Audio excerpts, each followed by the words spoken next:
Hey, welcome in. Well, I'm sure you've all heard by now about those evil, evil truckers, those evil Canadian truckers and their opposition to authoritarianism. And as truckers are making their way from across Canada to Ottawa for this protest, the Canadian media is, of course, doing its level best to smear them at every turn. And that brings us to this. We have a reporter from the CBC, and yesterday this reporter from CBC tweeted out this, which has caused great concern. And then about 10 hours later, he issued a clarification on it. But let's take a look at the original tweet.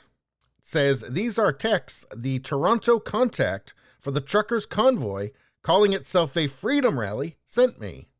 After calling CBC a virus, he goes on to call me a slave-blooded traitor that will swing in time.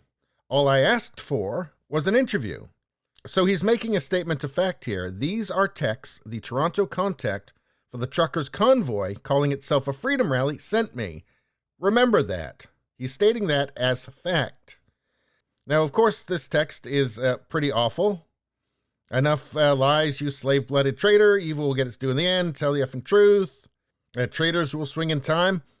Feels awful on the nose, doesn't it? Awful on the nose. Almost feels like a bit of a caricature, in fact, doesn't it? Now, it should be stated that the CBC is pretty much uniformly left-wing, and pretty much uniformly in favor of anything that Trudeau does. Except blackface, but they're willing to forget about that really, really quickly. But in any case, so this looks pretty serious. I mean, I don't want people sending text messages like this to anybody. And this looks like a really serious thing. It certainly paints the Freedom Convoy in a bad light, doesn't it? It definitely paints the thing that the CBC is constantly smearing in a bad light, right? So anyway, but this doesn't look good. And neither does this, actually, from 10 hours later. Clarification. I received these texts after reaching out to a Toronto contact number listed on a website for the convoy. The text came from a different number than the contact number. The texter did not identify themselves. The text came from a different number than the contact number, and the texter did not identify themselves. So that's interesting. 10 hours later. Because it says right here, in no uncertain terms, these are texts the Toronto contact for the truckers' convoy, calling itself a freedom rally, sent me. These are, in no uncertain terms. And then 10 hours later, it turns out, well, actually, he doesn't know that. Now, it doesn't matter what his suspicions are, that maybe that this contact gave his number to somebody else so that they could send hate stuff to him, knowing that that would reflect badly on their movement. Maybe. I mean, maybe.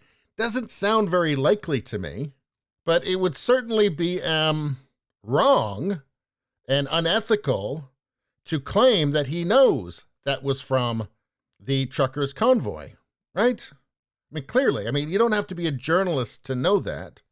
And I suppose you could choose to believe that this reporter is simply incompetent. Maybe. I mean, I'm certainly willing to consider that. Maybe just forgot to check his facts before he went public with this. Maybe. I mean, I don't know who sent this. According to this reporter, in his own clarification, he doesn't know who sent it either. So the original tweet was false. That was a false statement.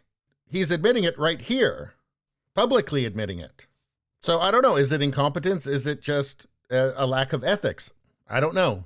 Whatever his suspicions are of where it came from, that doesn't really matter. In fact, I kind of have my own suspicions of where this might have come from, especially considering how kind of very on the nose that text was.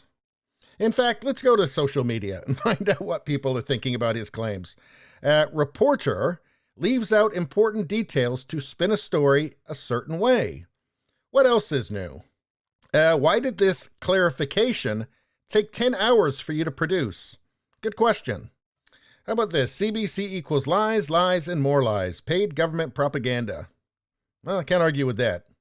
How about this? That's an important clarification now, isn't it? Perhaps your tweet should have read differently.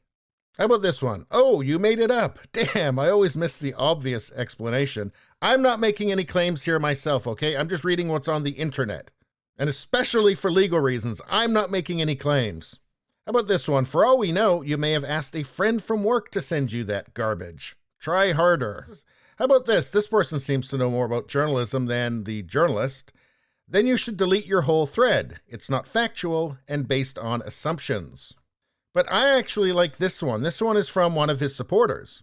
Dale, I hope you reported all of this to police. There are folk attached to this movement who have access to election candidate data. Ooh, that sounds like a conspiracy theory to me. Twitter better get on this. But I do agree, though. Dale, I hope you reported all of this to police. I hope so, too. I genuinely hope so, because I would like to know who actually sent this. The only question is, does this journalist want everybody to know who actually sent this? And again, I don't know. I don't know where this came from. But I do think that, maybe the police could clear this up. It'd be interesting to know, wouldn't it? Interesting to know. Anyway, that's all I got to say about that. Please subscribe, like, and share. That really helps me out. If you just like to listen, there's the podcast Radio Baloney. It's on pretty much every platform. If you look for it, you will find it. Thank you very much. I'll see you next time.